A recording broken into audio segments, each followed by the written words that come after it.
Hey everyone, this is Jaxie, and today we're going to get excited about history by reviewing Heinz Guderian's Panzer Leader. And if you want to know why I think this is required reading, but not for the reasons that you think, then stick around because this video is for you.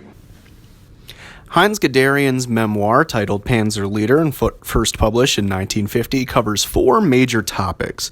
First, he talks about his early career and his role in the development of German armored warfare, what that looks like, and his part in it. Number two, he talks about his experiences as a combat commander, leading armored troops first in the invasion of Poland, then the invasion of France and the Low Countries, and finally talks about the invasion of Russia in Operation Barbarossa until his firing in the winter of 1941. He talks about his role as Inspector General of Armored Troops and his attempts to streamline the German industrial production process so that Germany would have fewer variations of tanks and fewer prototypes and could churn out more.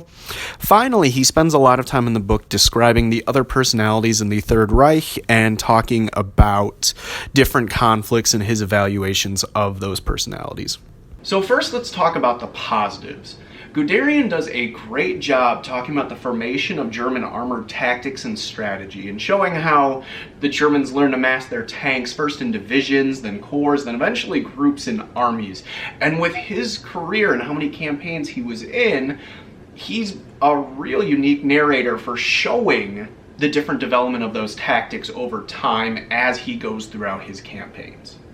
For grognards and history buffs who are really into the play-by-play for where the units were and what the campaigns were also like, he took really detailed notes during the campaigns, and that shows up in his memoir too, so it's a great book for seeing the play-by-play. It also has a really narrative feel because as he's going through and describing what happens on these campaigns, he's also explaining his emotions and the different personality conflicts he has and his thoughts on the campaigns and the different goings-ons and the different people involved.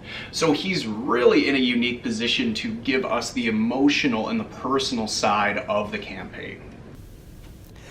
But now we have to discuss why this book is so important and why that importance is actually a little bit of a problem. So Heinz Guderian, Franz Halder, Erich von Manstein, and the other German generals are central to the Western understanding of the historiography of World War II and the Eastern Front. Historiography is basically the study of history and how people have written about an event over time. When World War II ends, not only do the Allies capture a wide array of German documents, but the German generals are very cooperative with the Allies in writing the post-war histories. Franz Halder, former head of OKH, helps the Americans write their official history of the war, and the 1950 infantry manual covering Soviet tactics for the U.S. Army is actually informed by German data. All of these German generals rush to write memoirs and books about their experiences. And when they do, it's important to remember that these were men writing from the losing side of a war and a side that committed a lot of horrible acts. And so they are writing from a very particular place. So on the one side, you have really helpful German generals who are writing a lot and working with the West. And on the other side, you have communism. Here's the problem with writing from the Soviet side. It was either A, communist propaganda, B, pretty good but had enough sketchy communist propaganda sounding things that it was disregarded by the West even though it should have been usable, or C, it wasn't translated or translated enough and never really made its way into history. And because of that, the German side is going to be the side that influences more Western writing. This means that Guderian gets quoted and relied upon for many popular books, and it's given him and the other German generals a very unbalanced amount of influence over the historiography, and it's allowed multiple myths to arise. Number one, if you read his version of events, it sounds like he almost single-handedly created the Panzer Corps. This gets picked up in William Shirer's Rise and Fall of the Third Reich. I'll link a video from Military History Visualized great channel, by the way. But needless to say, even though Guderian has a rather large role, he is not the sole founder of the Panzer Corps who was the lone genius fighting against all these idiots who didn't believe in him. Number 2, Poland and the cavalry charge. So Guderian claims that the 19th Corps tanks were charged by Polish cavalry. Guderian says, quote, in ignorance of the nature of our tanks, the Poles had charged them with swords and lances and had suffered tremendous losses. You know, the same Poles that had the 7TP and other tanks and tankettes. I guess it's just that winged hussar tradition. Number 3, the Germans were constantly outnumbered by the Soviets. Now, I'm not calling him a liar here, and I'll tell you why. If you read his memoir, he talks about fierce counterattacks, difficulty sealing pockets of encircled troops, and new armies popping up constantly despite staggering losses. I'm not calling him a liar because to him, it probably felt like there were a billion Soviets. This was his experience. He wrote about it that way. I'm sure that's what it looked like to him when he goes back. But this one has filtered down to us, and it's gotten so warped that we have the idea that the Soviets only won because they drowned the Germans in rivers of blood, and you get human wave myths and things like that. There's probably a kernel of truth. It probably looked like that to him, but this one has really been blown out of proportion as it filters through history. Number 4, the Clean War. This one might be a touchy topic, but in the Eastern Front World War II, there was something called the Commissar Order and a follow-up order on civilian conduct that basically green-lit war crimes. It said that any Russians who were political commissars or connected to the NKVD, they were fair game for being executed if caught, and that the Wehrmacht had a lot of leeway when it comes to reprisals for any sort of partisan activity.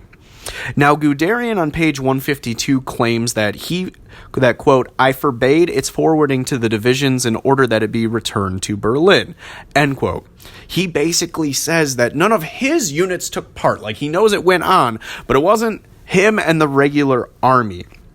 So he's shunting the guilt onto the Einsatzgruppen and the SS and the other offenders that we are more famous for war crimes, I should say. Later books are going to contradict this, but the idea still kind of exists today that the Wehrmacht fought a clean war, and it was the SS and the Einsatzgruppen that were at fault. Number 5, and this is a big one. If not for Hitler, the victorious generals would have and should have won the war.